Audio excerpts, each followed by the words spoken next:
자, 벌써 네 번째네요. 신유학 시리즈 네 번째입니다. 1차적으로다가 철기가 생겼을 때, 저기 누구죠? 그 인도에서는 부처, 이쪽 중동에서는 여러 선지자들과 나중에 그리고 예수님, 그리고 이쪽 어디죠? 또 그리스에서는 소크라테스하고 플라톤, 이때를 뭐라고 합니까? 그 또 우리 동양에서는 공자, 묵자 이런 양반들이 나왔는데 일대를 기축시대라고 합니다. 어떻게 보면 초기 근대, 1차 근대, 1차 세계화가 뭐 시작되었다 뭐 그렇게 얘기하신 분도 계신데, 근데 중간에 한번 또 2차 근대라고 할 수 있고 뭐 2차적으로다가 뭔가 기축시대가 열린 시대가 있었는데, 이때 송나라에서 중세 때 무수히 많은 어떤 뭐 대사상가들이 막 우수수 나오던 때가 있었습니다. 비슷한 시기에 아마 서양도 난다긴다 하는 사람들이 갑자기 나오지 않았을까 싶은데요. 자, 송나라 인류 최초의 어떤 근대를 만들었다 이렇게 얘기하는 사람들도 있고, 특히 일본의 학자들이 그런 식으로 연구를 많이 했었는데요. 자, 근데 송이 만들어낸 근대, 송이 만들어낸 어떤 뭐 국가 운영 체제 오퍼레이팅 시스템은요, 성리학만이 있는 것이 아니라, 성리학의 안티테제인 왕의학명의 양묘학만이 있는 것이 아니라, 지난 시간에 했던 어떤 순자적인 신유와 호갱이 만들었고 나음순으로 이어지고, 네, 왕부지 뭐 대진으로 쭉 이어지고, 조선에서는 율곡으로 꽃을 핀 어떤 순자적인 신유학, 지각설이 있었는데, 자, 성리학, 주자학, 지각설, 그리고 마지막으로 그 법가적인 신유학이라고 할 수 있는 제도유학, 제도학파라고 할 수 있는 왕한석의 신학, 이렇게 네 가지가 있습니다. 그래서 송나라가 만들어낸 근대 총 네 가지가 있는 것인데, 이 네 가지가 송나라에서만 꽃을 피우고 끝인 것이 아니라, 남송과 직거래를 한 일본, 그리고 원의 지배를 통해서 송의 소프트 파워를 흡수한 조선에도 계속 이어져 가지고, 자, 성리학은 저기 퇴계, 그리고 순대적 신유학인 지각설은 율곡, 그리고 뭐냐면 또 양묘학이라고 할 수 있는 것은 우리의 남명 조식이라든가 강화도, 정제도의 강화학파로 이어졌고, 그리고 왕한석이 만들어낸 제도와 시스템, 어떤 행정으로서 국가 운영을 이야기하는 어떤 실질적인 프로그램으로서 틀로서 이야기하는 유학은 왕조를 개창한 정도전, 그리고 조선 후기 때 제도로서 뭔가를 해보려고 했던 남인 실학으로 이어집니다.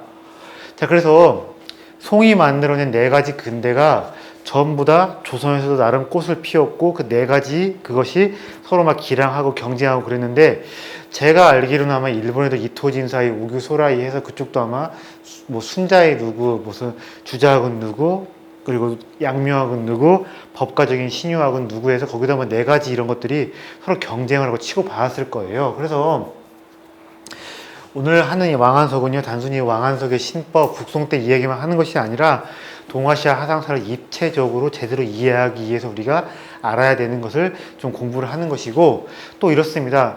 송이 만들어낸 근대 중에 어떻게 보면요, 이 땅에 가장 먼저 도착한 것은 이거예요. 법학, 뭐냐면 이 제도학파, 어떤 법가적인 신유학이라고 할 수 있는 것인데, 어디까지나 송이 만들어낸 신유학은 우리가 가서 그냥 직접 뭐 끌고 온 것이 아니라 우리를 지배했던 원의 필요에 의해서 이 땅에 이식이 되었는데, 제국을 지배하려면 추상적인 원리보다는 역시 뭔가 빈틈없는 체계로서의 행정학, 통치학이 필요했을 것이고, 그러다 보니까 원나라가 왕한석에서 시작된 어떤 제도학파의 그것을 고려에 이식을 해주었는데, 왕조의 개창자 정도전이 그것을 가지고 조선을 뚝딱뚝딱 만들어냈고, 나름 조선이라는 나라가 우리는 조선을 우습게 보고 막 욕하는 사람도 있지만 어쨌든 500년을 간 나라입니다. 500년이 괜히 간 것이 아닙니다. 초기 때 뭐냐면 네이션 빌딩을 할 때 나름 틀을, 체계를 잘 잡아넣어서 그런 것인데, 그것을 어디까지 거슬러 올라가서 뿌리를 보는 것이냐면 북송 때의 재상 왕한석에까지 가서 우리가 보는 것입니다. 그래서 이것을 가지고 단순히 북송 먼 송나라 때 이야기만 하는 것이 아니라 우리에 대한 이해, 나에 대한 어떤 뿌리 깊은 이해, 여기까지 우리가 목적으로 좀 하겠습니다. 자, 왕한석이 이런 말을 했습니다. 천변을 두려워할 필요가 없고 세론에 구애받을 필요가 없으며 조종을 모범으로 삼을 필요가 없다. 하늘이 벼락을 치든 자연재해를 내리든 쌩까면 그만이고, 세론 저기 막 개대 이런 말 하면 안 되겠지. 그 사람들이 뭐라고 짓거리서 악플 잘 적냐 쌩까버리고 무시해버리고 조종 굳이 과거 조상들이 그거에 얼밀 필요가 없다.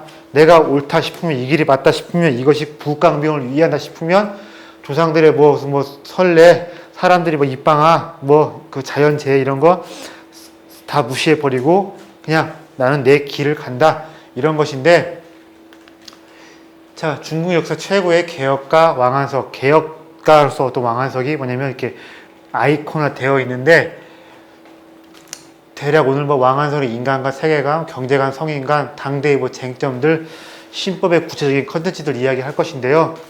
다른 걸 떠나서 네 이것 좀 제일 중요합니다. 사상적인 구도, 네 왕한석이 있었고 왕한석의 반대파들이 있었고 왕한석에 영향을 준 사람이 있었는데요. 이런 구도를 이해하면 두 번째 시간, 세 번째 시간 그리고 말 그대로 말씀드린 조선 성리학, 조선의 사상사를 이해하는 데 있어서 굉장히 좋은 폴더들을 미리 깔아놓고 갈 수가 있습니다. 그래서 구도에 대한 정확한 이해가 있으면 어떻게 보면 뭐 뼈대만 프레임만 잘 세운다고 하면 이번 시간 그걸 성공일 텐데요. 이런 말씀 좀 드려볼게요. 공부를 처음 할 때 학부생일 때 그리고 막 석사 입학을 해서 유학을 떠날 때는요 그런 생각을 못 합니다.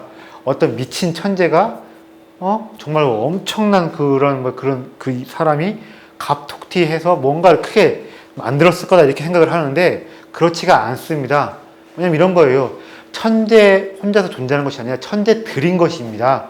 당시에 어떤 천재 뒤에 역사적인 맥락과 어떤 배경, 환경이 있는 것이고 그 사람한테 영향을 주었고 그 사람한테 도전장을 내민 사람들, 그 사람과 논쟁을 하는 사람, 토론을 하는 사람들 이런 여러 명의 기라성 같은 스타들과 그들을 둘러싼 역사적 환경과 배경 이 하에서 위대한 지성과 천재가 나오는 것인데 왕한석 혼자만 있던 것이 아니라 왕한석과 치고받았던 사람들, 왕한석과 경쟁을 하고 논쟁을 했던 사람들 그 사람들까지 포괄적으로 이해를 하면서 어떤 사상적 구도를 명확하게 이해를 한다. 그것을 오늘 강의의 목표로 한다는 것을 분명히 좀 하겠습니다. 자, 근데 일단은요, 상황하면요, 이것을 좀 이해하시면, 이것부터 좀 이해하시면 좋을 것 같습니다. 상황이 아니지, 왕한석이지. 말이 좀 헛나갔네요. 야, 이런 겁니다. 상황이라고 해서 통일제국 진나라의 아버지가 있습니다. 진의 시스템들을 만들어 놓아서 서쪽 변방의 야만국가 진나라의 국력을 엄청나게 강하게 만들어 놓아서 이때부터 진이 천하통일을 위한 힘찬 발걸음을 내딛었는데 법가다 보니까 상한 같은 사람들, 신도, 신부래 같은 사람들, 한비자 같은 사람들, 유학자들이 말하는 것을 금기시하거나 아니면 악마시 했던 사람들인데 자, 용감하게도 우리 왕한석 선생은 상황을 긍정했습니다. 자고로 백성을 뜻대로 부리는 것은 신의에 있으니 한마디 말이 백금보다 무겁다. 세상 사람들이여 그대들은 상황을 비난해서는 안 된다. 그는 한 번 정한 법은 반드시 실행했느니라.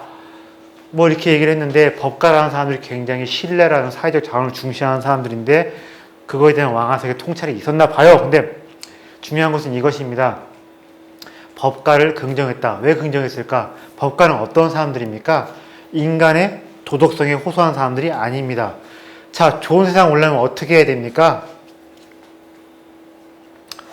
좋은 세상 오려면 개인 한 개인이 착한 마음을 먹어야 하고 거듭나는 거 중요하지만 법가들은 그런 생각 잘 안 합니다. 중요한 건 이것입니다. 제도와 틀, 시스템을 바꾸는 것이고 또 무엇입니까? 좋은 세상 만들려면 어떻게 해야 되냐면 부국강병 이렇게 얘기를 하는데 강병보다 부국이 먼저지요. 많이 생산을 해내야 되는데 생산력을 어떻게 하면 신장시켜볼까? 이런 고민을 했던 사람들입니다. 자, 아무리 여권 신장이고 남녀평등이고 지랄지랄 해봤자 저 어렸을 때마다 막 개울가에서 빨래하는 모습 많이 보고 그랬는데요. 여자들의 삶을 극적으로 개선시켜준 건 무엇입니까? 세탁기, 각종 피임, 기구들, 이런 과학기술의 신장이 남녀평등을 크게 개선시키고 여자들의 삶을 신장시켜 놓았지요.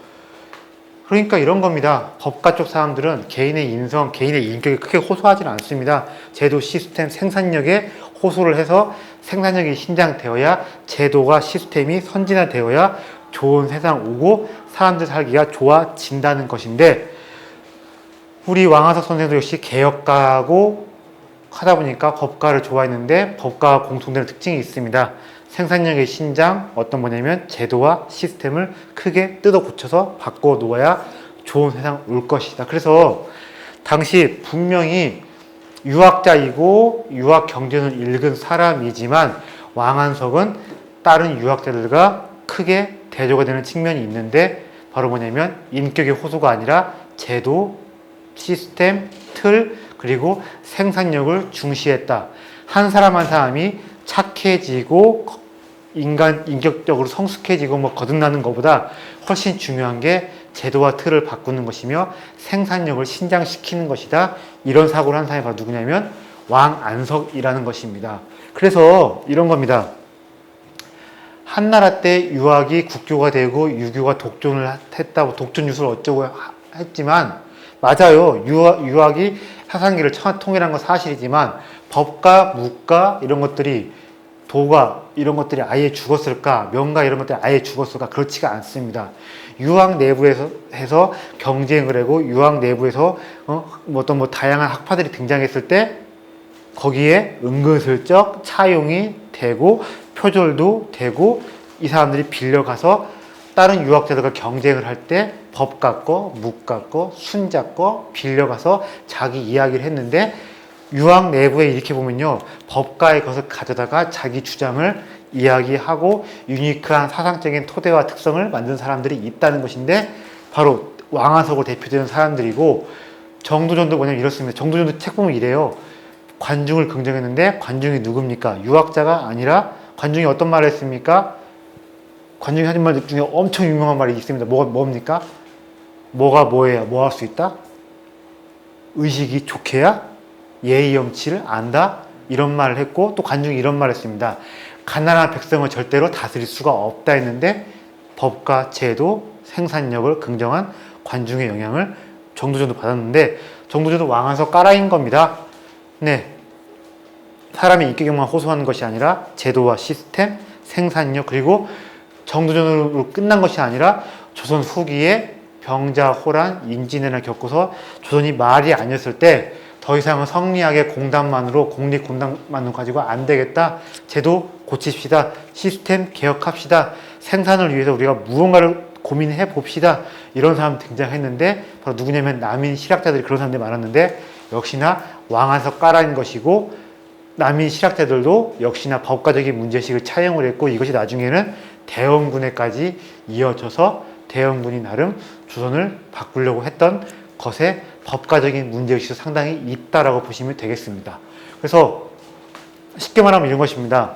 왕한석을 이해해야 정도전과 실학자, 그리고 조선 후기 때 다 망한 나라를 이렇게 세우려고 했던 대원군도 이해를 할 수가 있다. 바로 그런 것입니다. 왕한석의 문제의식을 이해하려면 일단은요, 앞에 좀 스킵을 했는데 이거 못 나가서 가보겠습니다. 중요한 건 북송시대 상황입니다. 외환, 서하, 요, 금. 북송시대 여러 가지 어지럽고 위기가 닥쳐 있었고 군사적인 압박, 내부에 어떤 여러 가지 모순들이 있었기 때문에 왕안석이 등장을 한 것인데, 사상가는 늘 이런 어떤 역사적인 환경이 만들어내는 것이고 역사가 부여해준 어떤 시련이 만들어내는 것인데요. 자, 북송시대 상황이 이랬습니다. 외환, 내후 외환이 심했는데, 외환으로서 뭐가 있었냐면요, 서하, 누구죠? 서하의 그 창업군주가 누구였지? 이원호, 그리고 발해를 멸망시킨 거란의 요나라. 그거 아시죠? 캐세이 퍼시픽 항공이 요나라 그건 아시죠? 아시나요? 그 거란을 끼따이 그랬거든요. 거기에서 캐세이 그 항공 이름이 나온 것입니다. 자, 제가 임시성을 가지고 있었죠. 막길림자입니다. 근데 막길림자 쓰는 사람 임가들이 원래는요, 두만강 하루 쪽에 발에 기죽였던 것 같은데, 요나라 거란 때문에 발해가 망하면서 고려에 기부를 한 것 같습니다.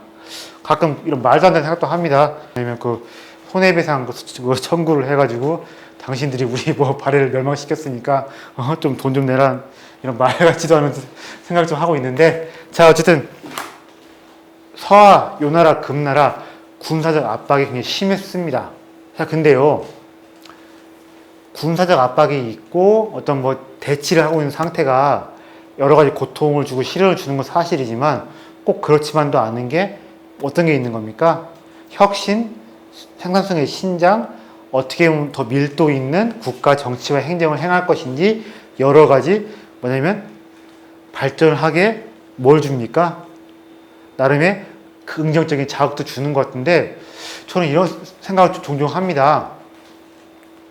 대한민국 발전의 세 가지 커다란 요소, 원인, 미국이 열어준 시장, 그리고 일본이 전수해주고 카피를 묵인해준 일본의 기술들, 그리고 저기 휴전선 넘어 북한이라는 적성국가, 체제 경쟁 국가가 있었기 때문에 우리가 이만큼 발전한 것이 아닌가 싶기도 하고, 수도 서울이 지나치게 가깝죠, 휴전선이랑. 근데 너무 가깝다 보니까 대전으로 뭐 옮긴다 뭐 이런 행정수도 얘기가 박정희 때부터 나왔던 걸로 제가 알고 있는데, 오히려 수도가 저기랑 너무 가깝다 보니까 우리가 빠릿하게 야무지게 일을 하고 그러다 보니까 이만큼 발전한 게 아닌가 싶기도 한데, 이런 북송시대의 외환, 거란의 압박, 요나라의 압박, 금나라의 압박이 이 사람들한테 시련이었겠지만 이런 것들이 없었으면 과연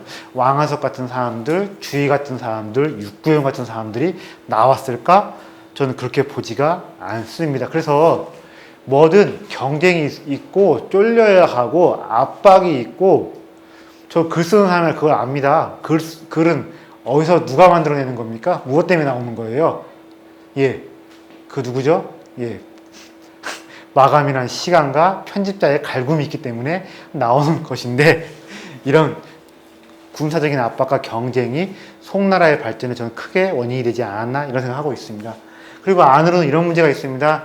토지 겸병, 지주들이 너무 많은 땅을 가지고 있다 보니까 보통 사람들이 내 땅이 없게 되어서 유리거식 한다든가 도적대가 되고 비적대가 되는 모습이 있었고, 당쟁과 관료주의의 부패, 이런 겁니다. 송나라가 관료 수가 많은데 그러다 보니까 지들끼리 싸우고 막 이렇게 했는데, 그냥 가장 큰 게 이게 삼룡이라는 거예요. 삼룡이 무엇이냐? 너무 관료 수가 많다 보니까 이 철밥통을 매개 살리는 국가의 재정, 그리고 서와 요 금 때문에 엄청나게 많은 군사들을 거느리다 보니까 얘들 매개 살리는 비용, 그리고 왕실의 막대한 재정 지출에서 이 세 가지 너무 나가는 재정 지출이 많고, 너무 군사들이 많고, 너무 공무원들이 많고, 이것 때문에 국가 재정이 휘청휘청 하는 게 가장 큰 문제였는데, 거대 상인들이 관료들과 결탁을 해서 백성들한테 고리대금업, 중소상인들을 못살게 굴고, 그러다 보니까 농민 반란, 유랑 농민들이 많았는데, 밖에서는 군사적인 압박, 안에서는 이런 무슨 재정 문제, 대상인들, 그 대지주들과 관료들의 횡포 문제, 그러다 보니까 못 살겠다 해서 농민 반란 일어나고 막 유랑 농민들이 생기고 이런 내부들도 많았습니다. 그러니까 도저히 안 되겠다 싶어가지고 경력의 신정, 범중엄이라는 유명한 재상이 있습니다. 범중엄 이름 들어보셨나요? 이 사람이 무슨 말 했습니까? 유명한 말 있죠?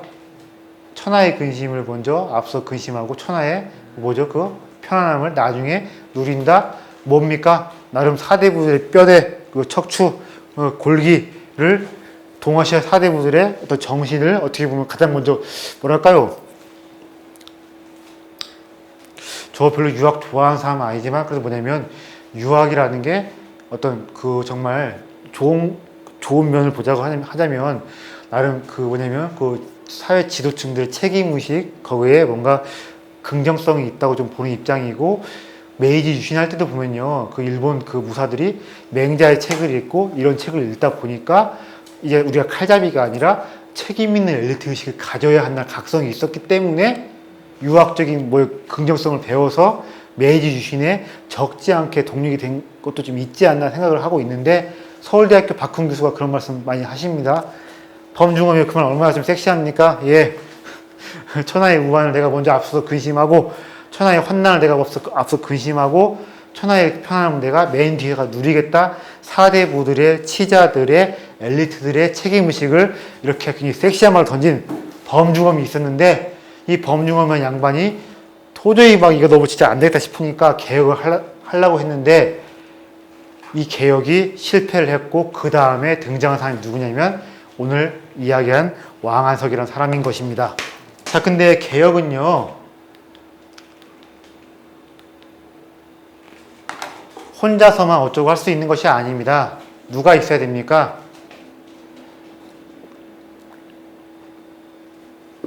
갑자기 이름이 기억이 안 나는데, 무술, 변법, 자강운동, 양무운동 그 뒤에 누가 있었죠? 그 서태후랑 싸운 그 공친왕? 그 청나라 그 마지막 그 있죠, 누구죠 그? 이공장? 아니 그 왕이요, 왕. 공친왕? 영친왕? 아니 검색해보면 동치제였나 무슨 뭐였지, 그 검색해보면 나올 텐데, 그 하여튼 뭐 이런 겁니다. 개혁을 하려면 그 재상 혼자서만 되는 것이 아니라 그 누굽니까? 철혈재상 비스마르크 뒤에 누가 있었습니까? 카이저? 한테? 그 누가 독일에 누가 있었죠? 그 네? 이세였나요? 이세였나요? 그럼 1세 때가 비스마르크 재상식이고 네. 2세 때 쫓겨났죠. 아, 그렇나요? 어쨌든 그 뭐지? 이렇게 화끈한 개혁을 밀어붙이려면 최고 권력자의 어떤 뭐라 할까요? 그 뭐지? 그 비호? 서포트가 없으면 안 되는데, 신종이라는 어떤 젊은 혈기 있고 결기 있는 어떤 짱짱한 군주가 등장을 해서, 예, 야심찬 청년 개혁 군주가 등장을 했는데, 이 사람이 있었기 때문에 왕아석이 있을 수가 있었습니다. 아, 근데 이 사람이 신종이라는 사람이, 신종, 이거 묘호를 괜히 붙이는 게 아닙니다. 괜히 신자 붙이는 게 아닙니다. 뭔가 새롭게 일신하려고 노력을 했기 때문인데, 이 젊은 왕이 등장을 해서, 혈기왕성한 젊은 왕이 등장을 해서, 예, 뜯어 고치려고 했는데, 병든 송나라를 고치려고 했는데, 주변에다가 아무리 야 혁신안을 가져와 봐라, 어떻게 고쳤으면 좋겠냐, 재정 문제, 군사적인 압박 문제, 우리가 어떻게 하면 요나라한테 당한 개망신 연륜 16조 어떻게 회복할 것이냐, 아무리 물어보고 조언을 구하고 해도 막 복지부동하면서 눈알만 굴리고 있지, 늙은 관료들이 제대로 된 쇄신체, 화끈한 어떤 무슨 막 대안들 안 가지고 오더라 이겁니다. 그래서 지방에서 있는 왕안석을 파격적으로 발탁을 한 것인데, 이미 당대 왕안석은 꽤나 뭐냐면 이게 있었던 것 같아요. 천하를 다스릴 수 있는 경륜이 있는 사람인데, 다만 지방 행정 일을 하고 있다. 근데 저기 지방에 있는 누구 왕안석이 데려다 쓰면 괜찮은 사람이라는 이야기가 있었는데, 안 그래도 주변의 신하들이 아무도 협조 안 해주니까 왕안석을 부르다가 신종이 당시 뜻대로 해봐라 해서 왕안석에다가 막강한 권한을 주고 한리막사에 임명했다, 참리정사를 기용했다, 뭐 네 하고 싶은데 다 해봐라 해서 왕안석이 신법을 단행하게 된 것입니다. 자, 근데 저는 이런 생각 많이 합니다. 여기 기자님 계시서 더욱 좀 하고 싶은 얘기인데, 뭐 동일하신 부분이에요. 지방에서 행정일을 했습니다. 돈을 굴려 보았습니다. 그리고 왕안석은 특히 지방에서 행정을 할 때 원성이 있는 농민들 이것도 있었지만, 자연재해가 일어났을 때 직접 일선에서 뚝딱뚝딱 재해 복구 이것을 해본 사람입니다. 그러면서 이런 법이, 이런 컨텐츠가, 이런 어떤 조세 재정 정책이 필요하겠구나, 다 준비가 되어서 바리바리 싸들고 올라온 셈인데요.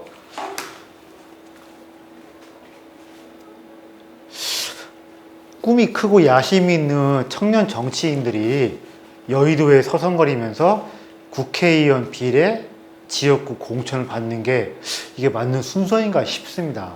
오히려 꿈이 크면요, 정말 거물이 되고 싶으면 지방 행정에서 돈을 다뤄보고 예산을 주물럭 거려보고 집행을 해보고, 예, 도청, 구청에서 일하고 시청에서 일하고 도청에서 일하고, 네, 도지사, 어떤 무슨 그 시장 이런 단계를 밟아오면 가는 게 야심 있고 꿈이 있는 청년 정치인들이 걸어야 될 길이 아닌가 싶은데 어떻게 생각하십니까? 저는 국회의원 하는 것보다 입법 노동자 입법기관을 하는 것보다 정말 본인이 꿈이 크고 대통령만 해보겠다, 나라를 한번 내가 이렇게 내 힘으로 끌고 가보겠다 싶은 청년이면요, 여의도에서 서성거리는 것보다 국회의원 되겠다고 하는 것보다 오히려 지방행정에서 자기 할 일을 찾아보고 구청장, 시장, 도지사의 꿈을 한번 꾸는 게 맞지 않나, 어떻게 생각하십니까? 이 기자님 한 말씀. 뭐 그런 면이 있죠. 뭐 서울시장이나 경기도지사나 네. 행정을 먼저 해봐야. 네, 예산을 집행해보고, 예, 돈 문제로 골치 썩어보고, 일선에서 되는 거, 안 되는 거, 예, 그런 것들 알아야 저는 오히려 더 거물급으로 클 수 있는 자기 포텐셜과 내공이 만들어지는 게 아닌가 싶은데, 왕한석은 지방에서 행정관으로서 여러 곳 돌아다니다가 그때 한 10년 가까이 지방 행정을 하다가 중앙 정계 무대로 등장을 한 사람입니다. 만약에 왕한석이요, 과학업제를 한 다음에 계속해서 중앙 정계에서 쉽고 편안하게 생활을 했더라면 이렇게 거물이 될 수 있었을까? 아무리 본인이 공부한 게 많고, 네, 뭐 학문적인 내공이 깊다 하더라도 지방에서 정말 몸으로 겪은 게 없었더라면 이렇게 거물이 되지 못했을 거라고 보는데, 저는 왕한석을 보면서 그런 생각을 합니다. 꿈이 많은 정치인일수록 행정 일을 해봐야 한다. 예, 꼬리가 아니라, 예, 뱀의 대가리라도 한번 해보는 경험이 있어야 한다고 봅니다. 자, 그래서 이렇게 왕한석이라는 사람이 등장을 하게 되었는데, 북송시대 사정이 말이 아니었습니다. 내후가 있었고 외환이 있었습니다. 나름 개혁을 해보려고 시도했지만 실패로 무위로 돌아갔습니다. 그런 상황에서 신종이라는 혈기왕성한 짱짱한 젊은 군주가 등장을 했고, 근데 그 군주한테 별로 협조를 안 하는 늘다리, 철밥통, 네, 이런 관료들이 많아서 지방에서 파격적으로 어떤 배경이나 백도 없었지만 왕한석을 불러내서 이를 부려, 예, 권한을 주고서 당신 마음대로 한번 해보라 한 것입니다. 자, 근데 혼자서만 할 수 없습니다. 전폭적으로 밀어줄 국가 권력자 있어야 되지만 나름 뒤에 자기랑 같이 일할 브레인들이나 참모진, 실무진들이 있어야 되는데, 왕한석 밑에 나름 또 뭐냐면 팩이 있고, 네, 송나라를 바꿔가고 싶은 욕심이 있는데, 아직은 젊고 빽이 별로 없고 연줄 없는 젊은이들이 왕한석에 줄을 서서 신법당이 만들어집니다. 자, 이때 이렇게 돼가는 거예요. 자, 송나라가 하더니 말이 정말 아닌데 어떻게 할 것이냐? 전면적 제도개혁. 이거 누구의 이야기이겠습니까? 신종과 왕한석, 그리고 왕한석의 줄을 선 신법당의 이야기입니다. 근데 개혁을 하자, 쇄신의 칼을 들이대자, 수술 메스 집어넣자 했을 때 거기에 기득권자들이 순순히 따라가지가 않습니다. 그리고 늘 기득권자들은 자기 기득권을 지키기 위해서 이런저런 아름다운 말들을 쓰기 마련인데, 안 된다. 법틀 고치지 말고 어디까지나 위정자들과 관료들, 그 국가 지도층들, 지배층들이 도덕적으로 자악하고 재무장으로 거듭나자, 이런 식의 논리를 핀 사람이 있었는데, 전자가 신법당이고 후자가 구법당인데, 구법당이 훨씬 더 쪽수, 인맥, 학문적인 뭐랄까요, 학문적인 내공, 뭐 이렇게 얘기합시다. 뭐 내공도 있었는데, 이런 겁니다. 총 이렇게 북송시대에 4개의 하상 구도가 있었는데, 신학이 누구겠습니까? 누구냐면 왕한석의 그쪽 일파고, 나머지 사학, 낙학, 촉학은 모두 범보수 진영으로서 제도, 시스템 뜯어 고치는 것이 아니라 인격적인 개인의 인격이 거듭나야 한다. 도덕적 재무장, 추상적인 우주 원리를 내면적으로 내면화시켜서, 예, 그렇게 해서 점진적으로 북송의 상황을 개선시켜 가자, 그런 사람들이 있었습니다. 예. 사상구도, 신학, 왕한석 쪽에 사람들입니다. 강서와 복건, 강서, 복건 어디입니까? 중국에서는요. 남쪽 사람들입니다. 왕한석 일파들인데 결과와 실용, 실제적 이익, 우리는 뭘로 이야기하겠다? 동기가 아닙니다. 선한 마음이 아닙니다. 선한 동기만 가지고 선한 마음만 가지고 일이 되게 할 수 있고 실제 결과를 낼 수 있습니까? 없습니까? 없습니다. 우리는 선한 동기가 아니라 뭘로서 이야기하겠다? 결과로서 이야기하겠다. 자, 강서, 복건, 남쪽의 야심만만한 젊은이들이 왕한석과 같이 이렇게 신학파에 된 것이고 이 사람들이 신법당을 만들어서 조정해서 활약을 하게 된 것입니다. 자, 이제 삭학이라고 있습니다. 삭이라는 것은 어디냐면요. 산서성 지방입니다. 산서성 어디입니까? 북쪽. 왜 산서성이 왜 산서성이에요? 태행산맥에 예, 이쪽 뭐지죠? 뭐 서쪽에 있다 뭐 이렇게 해서 막 그렇게 된 걸로 알고 있는데 북쪽입니다. 예, 북쪽 사람들입니다. 황하 이북 지역 가장 보수적인 사상 가진 사람들인데 도덕이 우선이다. 치자 엘리트들의 인격이 우선이다. 네, 우리가 정치하는 사람들이 군자가 되어서 인격으로 모범을 보여서 인격에 바탕한 도덕에 바탕한 리더십을 보이면 북송의 문제들이 해결될 것이다. 섣불리 개혁하려고 하고 뜻을 뜯어고치려고 하면 오히려 더 상황을 망가뜨릴 수가 있으니까 그런 거 하지 맙시다. 이런 사람들입니다. 낙학이 어디겠습니까? 낙양성 근처겠지요. 뭐 그런 사람들인데 산서가 아니라 섬서지방 쪽 사람들인데 그 주자의 학문이 그 뿌리가 될 수 있는 정의, 정오 그쪽이 이쪽 사람들입니다. 근데 거의 뭐 비슷해요.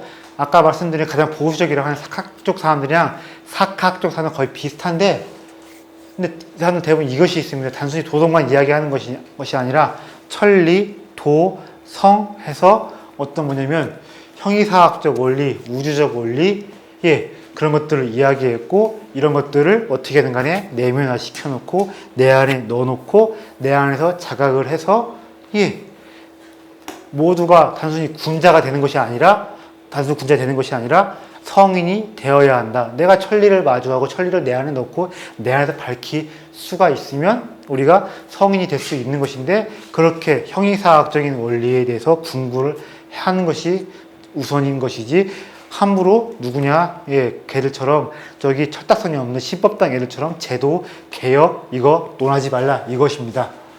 그리고 촉학은 누구냐면요 사천 출신인데 불교와 도가상 영향을 많이 받았고 뭐 재기발랄한 뭐 누구 뭐 어쩌기 이게 하는데 특히 도교의 영향을 많이 받아가지고 재기발랄한 어떤 뭐 그런 것들 자랑한 사람들인데 누가 있겠습니까? 소동파 소식 그쪽 사람들입니다. 예, 그래서 촉학 사천 출신의 어떤 무슨 뭐 예, 어떤 요새 말하면 힙하다고 볼 수 있는 그런 쪽 사상가들인데 어쨌든 간에 1대 3입니다. 사실상 1대 3입니다.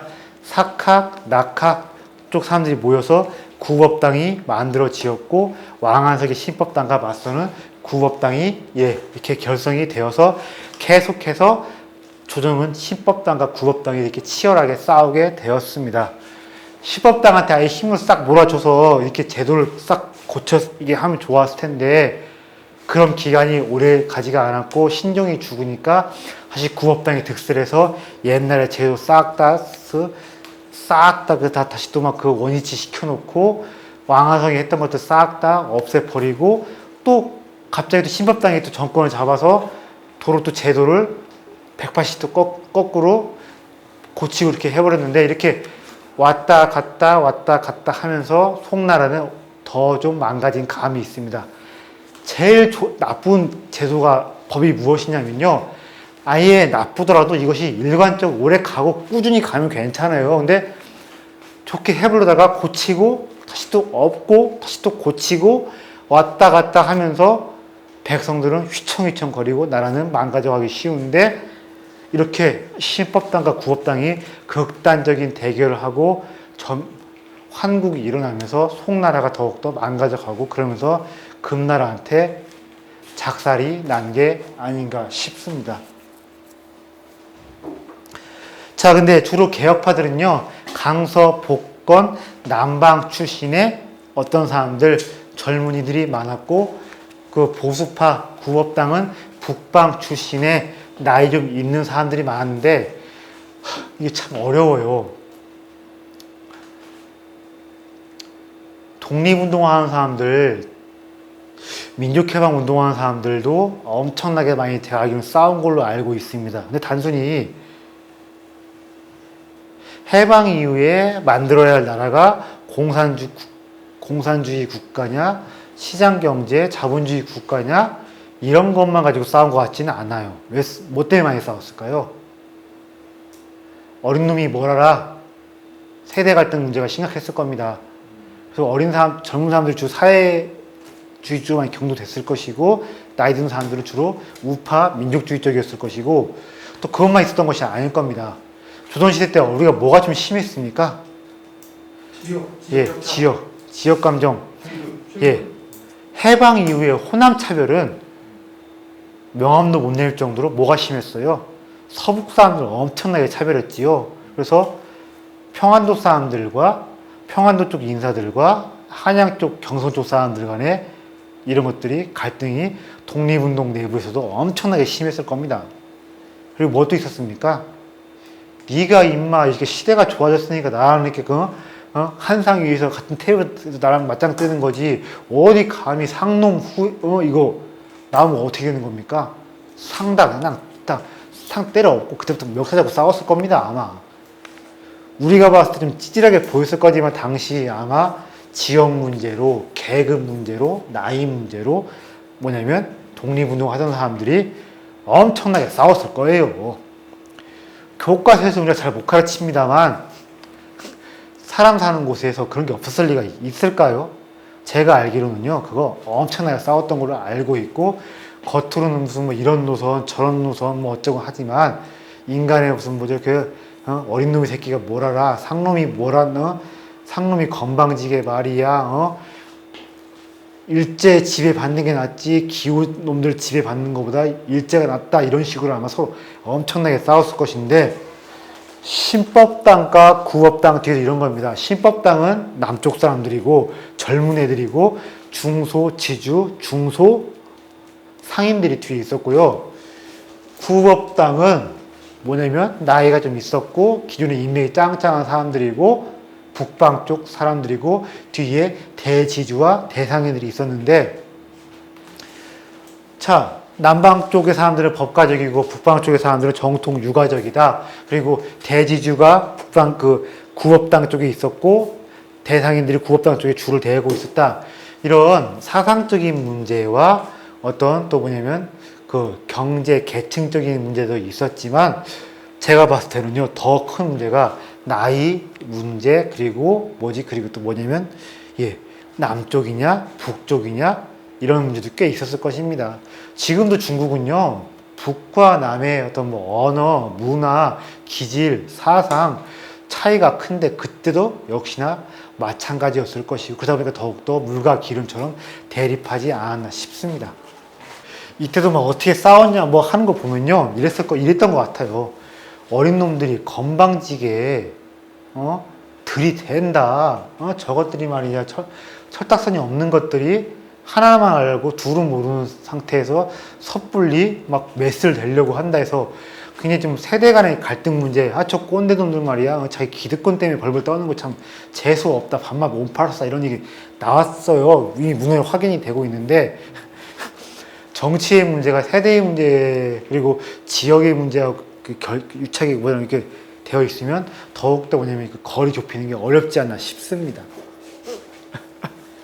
지금 언제 결과 언제 나오죠?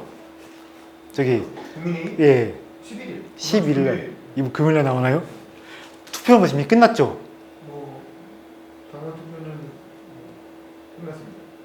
이제 세대 교체 발언을 좀 불지 않을까 싶은데, 젊은이가 그저 이준석을 그냥 지지할 수도 있는 것이고 저놈이 어리니까 그냥 싫을 수도 있을 것 같은데, 당분간 세대 교체 진통이 좀 크게 오지 않을까 싶고, 이제 세대 교체가 단행이 되면요, 그런 이야기도 나올 것 같아요.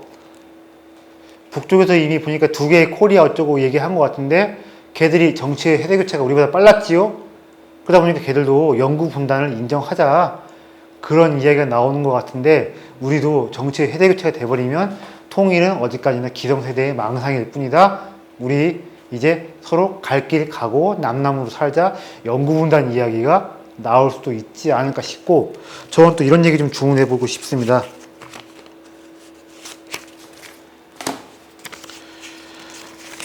아휴, 우리나라 지폐를 보면 참 골 때립니다. 아이고, 그래 지금 5천원짜리가 없는데, 아 죄송합니다. 못 준비 못해서. 성균관대학교 교수 누구죠? 199 성균관대학교 장학생. 이 양반은 뭐죠? 성균관대학교 이사장. 이분은 뭐 하시는 분입니까? 성균관대학교 학부형 부녀회장이시죠? 그지요? 우리가 조선을 사는 사람들이 아닙니다. 이제 세대가 바뀌면 이분들 보내드리고, 논란의 여지가 있겠지만 박정희 들어가고 김대중 들어가고 이승만 들어가고 그러는 게 맞지 않을까 싶고, 정치인들이 문제다 싶으면 정주영, 이병철, 이건희 들어가고, 그것도 논란의 여지가 있겠다 싶으면 레슬링 영웅 김일, 또 문주의 영웅 누굽니까? 황영조 들어가고, 지금 어디죠? 토트넘에서 뛰고 있는 손흥민 들어가고, 엊그제 작고하신 2002 월드컵의 영웅, 한국 축구 심장, 한국 축구의 엔진 유상철이 들어가고 그랬으면 좋겠는데, 이제 세대 교체가 나오면 이런 말들이 좀 지금 같은 좀 생뚱맞은 소리겠지만, 세대 교체가 진행되면 이런 논의도 있지 않을까 생각을 좀 합니다. 네. 자, 어쨌든 이런 것입니다.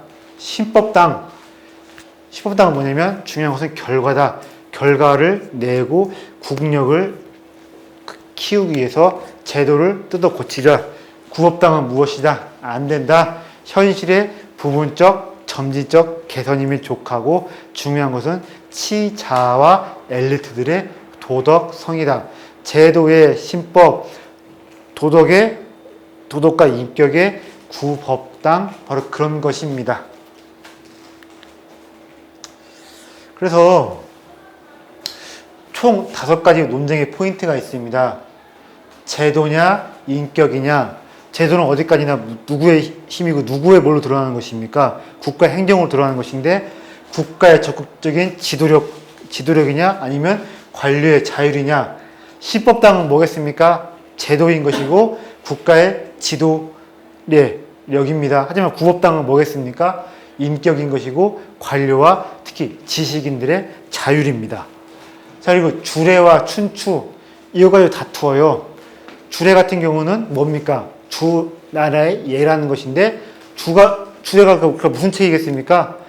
우리가 동양에서 이상적으로 생각했던 주나라의 오퍼레이팅 시스템이 요새 말로 하면 뭐겠습니까? 오퍼레이팅 시스템보다 또 어떤 말이 더 좋을까요? 플랫폼? 어떤 설계에도 그런 것들이 담겨져 있는 USB를 볼 수가 있는 것인데, 자, 나라를 전면적으로 쇄신하기 위해서, 제도를 고치기 위해서 과거 이상적인 제도에서 배우자 해서 신법당은 주례. 하지만 구법당은 뭐냐면 춘추는 누가 했다고 합니까? 공자가 썼다 편집했다는 말이 있는데, 춘추는 어떤 책입니까?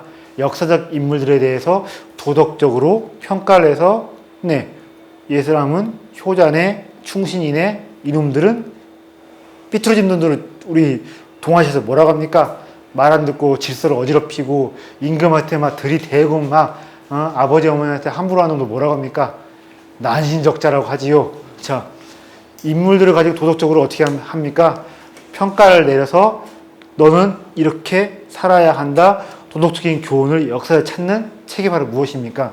춘추라는 책인데, 구법당은 철저하게 춘추. 그렇습니다. 이것도 이런 겁니다. 성인에 대한 개념도 다릅니다. 신법당은 성인을 어떻게 보는 것입니까? 문명을 만들어내고 뭔가를 발명해내고 질서를 부여한 사람으로 보는데, 어떤 창조자, 개혁자, 질서의 부여자로 보는데, 구법당 같은 경우는 제작자가 아니라 뭐냐면 인격의 완성자, 수신의 극단까지 간 사람을 보는데, 둘이 이상적으로 생각하는 성인의 개념도 다릅니다. 그리고 오경을 어떻게 해석할 것이냐? 예, 시법당 같은 경우 오경을 이렇게 봅니다. 거기에서 오경은 뭡니까? 자, 유학은 본래 논어, 맹자, 대학, 중용, 사서를 배우는 학문이 아닙니다. 본래 유학은 뭘 배우는 학문이에요? 오경을 배우는 학문입니다. 사서, 오경이라고 하는데 본래 유학은 오경의 포인트입니다. 오경이 뭐뭐 있습니까? 시경, 서경, 역경, 춘추, 또 뭐가 있습니까?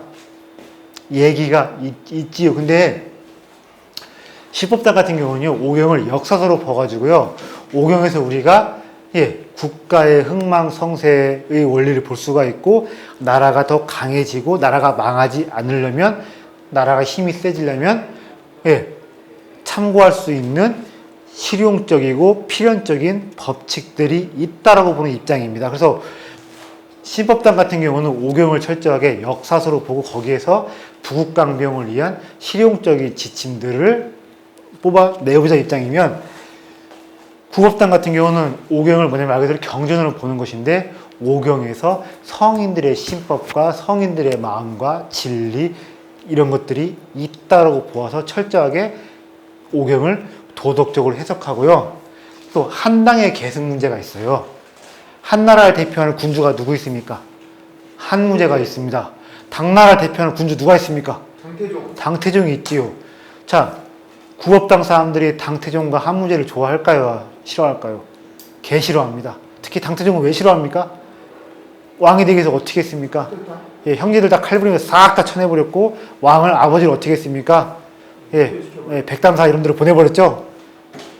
근데 시법당 사람들은요, 한나라 당나라를 완전히 부정하지 말자고 합니다. 한나라 당나라가 힘을 앞세운 건 사실이지만 어쨌든 적지 않은 공업을 일구었고, 힘으로써 주변 이민족들 뚝딱 패고 뚝배기 깨트리고 다녔지요.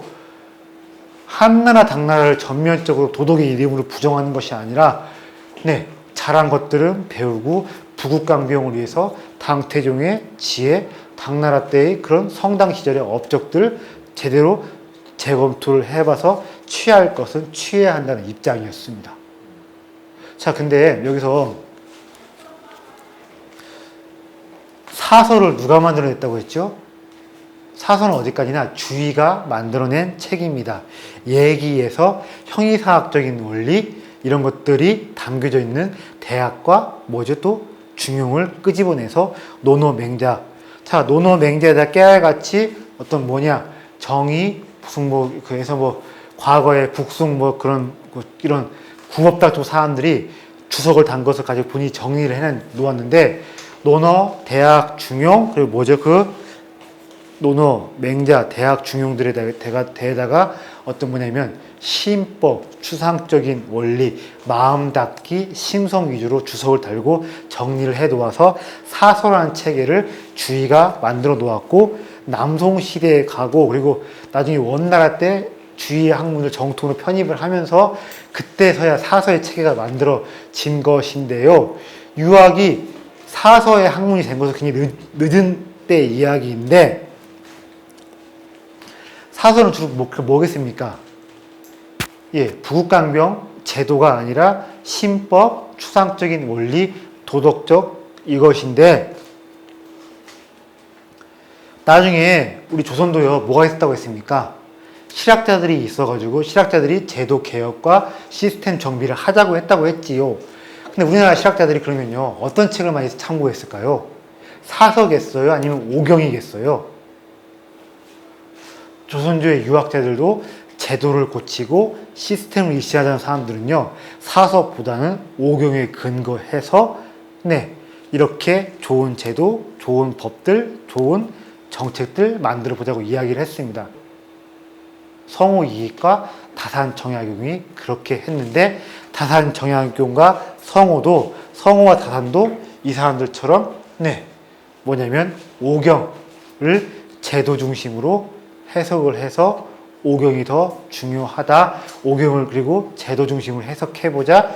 주례를 참고해서 좋은 제도들을 만들어 내보자. 그래서 신법당의 이런 생각들이, 신법당의 어떤 그 철학들이, 방향성들이 우리나라 남인 실학자들에게서도 강하게 보입니다. 근데 남인 실학자들이 사서가 아니라 오경을 중시하고 오경을 참고했다고 해서 함부로 뭐라 할 수 없는 이유가 뭐겠습니까? 유학은 본래 뭐의 학문이었다? 사서의 학문이 아니라 오경의 학문이었기 때문에 실학자들이 오경을 근거로 해서 자기 주장을 전개했을 때 함부로 사람들 보고 사문난적이니 난신적자니 이렇게 할 수가 없었습니다. 왜? 오경도 본래 유학의 경전이었고 오경을 모르면 역시 그때 과거 시험 급제를 못하는 그거였었는데, 네, 오경을 가지고 제도, 오경을 가지고 시스템, 네, 신법당이나 우리나라 남인 실학자들이나 마찬가지의 어떤 입장이었습니다. 그래서 유학자들을 볼 때요, 사설을 가지고 이야기하느냐, 오경을 가지고 이야기하느냐, 굉장히 쉬운 리트머스 시험지입니다. 오경 이야기가 많이 나오면 어디까지나 제도 중심인 것이고, 사서 이야기를 많이 하면 고치자가 아니라 있는 그대로 현상 유지고, 제도가 아니라 인격과 도덕에 호소하는 사람들이다. 바로 뭐 그렇습니다. 사서의 구법당, 오경의 신법당, 제도의 신법당, 인격의 구법당, 이렇게 이렇게 쫙 이렇게 뭐냐면 정리가, 예, 비교 대조가 될 수가 있겠는데, 잠깐 그러면 쉬었다가 마저 이야기해 보도록 하겠습니다. 네.